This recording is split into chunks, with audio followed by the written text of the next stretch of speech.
यह घटना जबलपुर विश्वविद्यालय मध्य प्रदेश की है। अप्रैल की गर्मी ने पूरे शहर को तपा कर रखा था। गर्मी इतनी थी कि घर से बाहर निकलना दुश्वार हो गया था। उस दिन दोपहर के करीब 1:25 हो रहे थे। रजिस्ट्रार साहब अपने कक्ष से बाहर आकर पानी पी रहे थे कि अचानक फोन की घंटी बज पड़ी। रजिस्ट्रार ने प्यून को इशारा किया कि फोन उठा ले। प्यून तुरंत दौड़ पड़ा और फोन उठा लिया। दूसरी तरफ मध्य प्रदेश के शिक्षा मंत्री बोल रहे थे। प्यून ने दौड़कर रजिस्ट्रार साहब को सूचना दी और रजिस्ट्रार तुरंत फोन पर हाजिर हुए।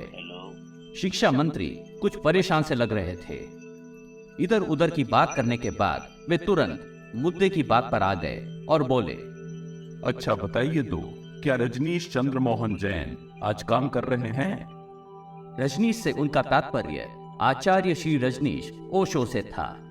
ओशो उम्र में उनसे काफी छोटे थे और शिक्षा मंत्री को निजी तौर पर जानते थे, अतः उनका रजनीश कहकर पुकारना उचित था। रजिस्ट्रार साहब ने हाँ में उत्तर दिया। शिक्षा मंत्री बोले, क्या उनसे बात हो सकती है? यह सुनते ही रजिस्ट्रार ने प्यून को दौड़ा दिया कि श्री रजनीश को बुला लाएं। ओशो कक्षा ले रहे थे। उनकी मधुर वाणी कक्षा के बाहर तक सुनाई पड़ रही थी। प्यून कुछ देर तक तो बाहर ही खड़ा रहा, परंतु श्री रजनीश का ध्यान पड़ते ही नमस्ते सर कहता हुआ कक्षा में दाखिल हुआ और पूरी बात बता दी। कक्षा को खत्म होने में अभी भी पूरे 5 मिनट बाकी थे। ओशो के व्यवहार में कोई बदलाव नहीं आया। पूरी कक्षा का समापन विधिवत ढंग से करने के बाद वे अपना झोला लिए ऑफिस पहुंचे। प्यून भी पसीना पोंछता हुआ उनके पीछे पीछे पहुंच गया। फोन उठाकर उन्होंने बड़ी मधुरता से कहा, बोलिए, मैं रजनीश बोल रहा हूं। शिक्षा मंत्री बोलने लगे, हाँ रजनीश, मुझे खुशी है कि मैं तुमसे बात कर रहा हूँ। दरअसल मैं थोड़ी मुश्किल में था कि तुम्हारा स्मरण आया। लगा तुम मुझे इस मुश्किल से बचा सकते हो। बात यह है कि आज सुबह मुझे प्रधानमंत्री जी का फोन आया। उन्होंने मुझे बताया कि फ्रांस के राष्ट्रपति का भारत का दौरा तय हो गया है। उनके साथ एक प्रतिनिधि मंडल भी भारत आ रहा है। यह सरकार के लिए एक महत्वपूर्ण दौरा है। प्रधानमंत्री जी चाहते हैं कि उन्हें ताजमहल और खजुराहो के मंदिर दिखाए जाएं, और इसके लिए उन्होंने मेरी ड्यूटी लगाई है। अब ताजमहल तो ठीक है, अच्छी जगह है, परंतु खजुराहो मंदिर पर क्या दिखाएं और क्या बोलें? नग्न मूर्तियों को देखकर खुद शर्मिंदगी होती है। जब हम विदेशी दौरे पर जाते हैं तो भव्य इमारतें, गिरजाघर आदि देखकर मन प्रसन्न हो जाता है। अब प्रधानमंत्री जी को कौन समझाए? नग्न मूर्तियां और काम क्रीड़ा करती हुई आकृतियों को देखकर क्या सोचेंगे मेहमान हमारे बारे में? समझ नहीं आता क्या करूं। शिक्षा मंत्री बिना विराम दिए बोलते ही जा रहे थे। ओशो श्री रजनीश मौन होकर उनकी बातें सुन रहे थे। मंत्री जी आगे बोले, मैथुन करती मूर्तियां, यह भी कोई दिखाने की चीज है? शर्म आती है। कौन जाने प्रतिनिधि मंडल में कौन कौन होंगे। अब ऐसी स्थिति में तो तुम ही मेरी मदद कर सकते हो। रजनीश, मैं चाहता हूं कि तुम इस कार्य को संभालो। देखो, ना न कहना, मैं मेहमानों को खजुराहो तक ले आऊंगा, आगे तुम संभाल लेना। बस इतना कर दो मेरे लिए, ज्यादा नहीं, बस खाना पूर्ति कर दो।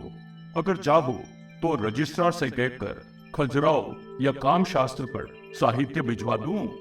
जो चाहे ले लो, पर इस बार इतना कर दो। शिक्षा मंत्री व्याकुलता से ओशो के उत्तर की प्रतीक्षा करने लगे। ओशो ने उनकी स्थिति को समझकर उत्तर दिया, ठीक है मंत्री जी, मैं संभाल लूंगा। जबलपुर विश्वविद्यालय में पढ़ाते हुए ओशो कई बार छुट्टियों में खजुराहो चले जाया करते थे। ओशो कहते हैं कि खजुराहो जैसा शहर पूरे विश्व में कहीं नहीं है। एक समय यहाँ हजारों मंदिर विद्यमान थे। पूरे मंदिर पत्थरों पर तराशे हुए सुंदर कलाकृतियों से सुसज्जित थे। मिलन करती सुंदर मूर्तियां, भगवान नारायण आदि योगी महादेव, मां लक्ष्मी, भगवान गणेश और कई अन्य देवी देवताओं से मंदिर की दीवारें सुसज्जित थी। इस्लामिक आक्रमणकारियों ने कई मंदिर ध्वस्त कर दिए। जो मंदिर बच गए वे घने जंगलों से घिरे थे। उनका बस चलता तो वे उसे भी तोड़ देते, परंतु बाघ और जंगली जानवरों के रहते आक्रमणकारियों की हिम्मत न हुई कि वहां प्रवेश कर पाते। ओशो बताते हैं कि दुर्भाग्य से स्वतंत्र भारत के राजनीतिज्ञों ने भी इन मंदिरों की अवहेलना की। दुर्भाग्य से वे इन मूर्तियों में बसी सुंदरता को न देख पाए। शिक्षा मंत्री स्वयं इसका एक उदाहरण थे। ओशो कहते हैं कि खजुराहो के मंदिर अप्रतिम हैं और अतुलनीय हैं, इसीलिए हम इसे मंदिर कहते हैं। ऐसी कलाकृति पूरे विश्व में कहीं नहीं है और अब बनाना संभव भी नहीं है। एक एक मंदिर के कण कण में रहस्य है।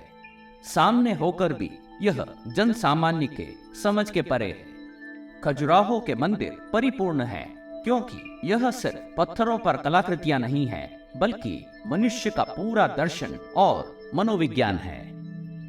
खैर, समय बीतता गया और वह दिन भी आ गया जब मंत्री जी मेहमानों को लेकर मंदिर पहुंचे।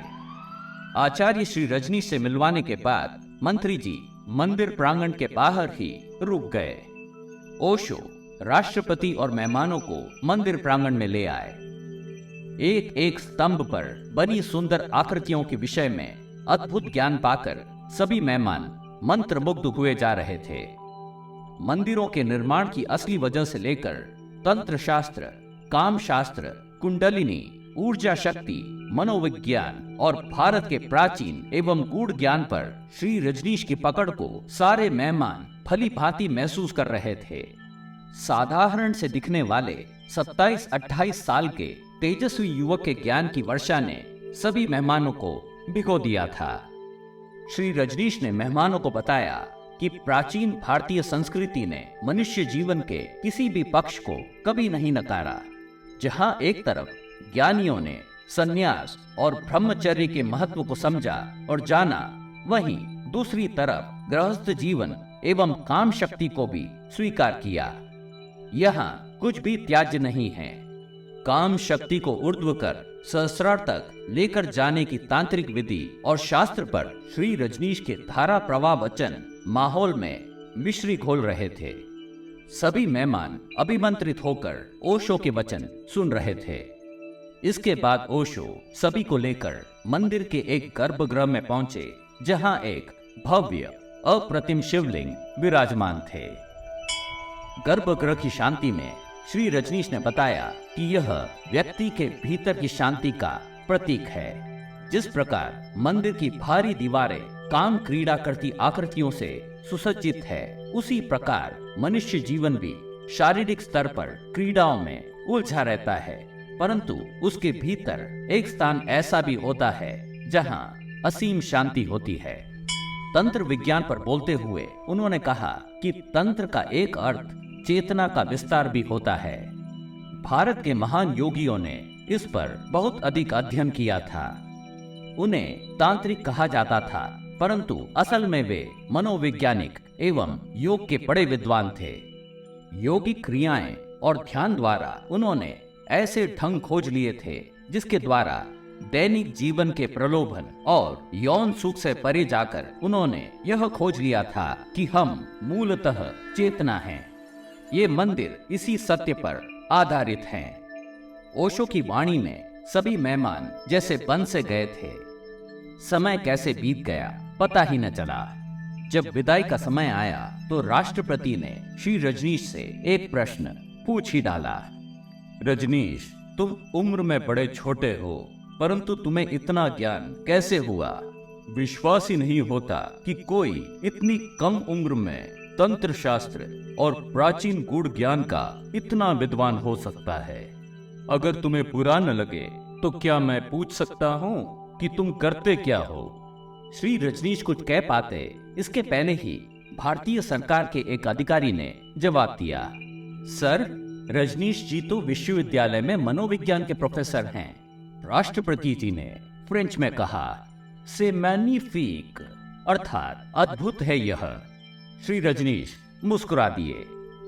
बाहर आते ही शिक्षा मंत्री ने मेहमानों से कहा, माफ कीजिए, मंदिर थोड़े ज्यादा ही कामुक हैं, परंतु आज का भारत अब ऐसा नहीं है।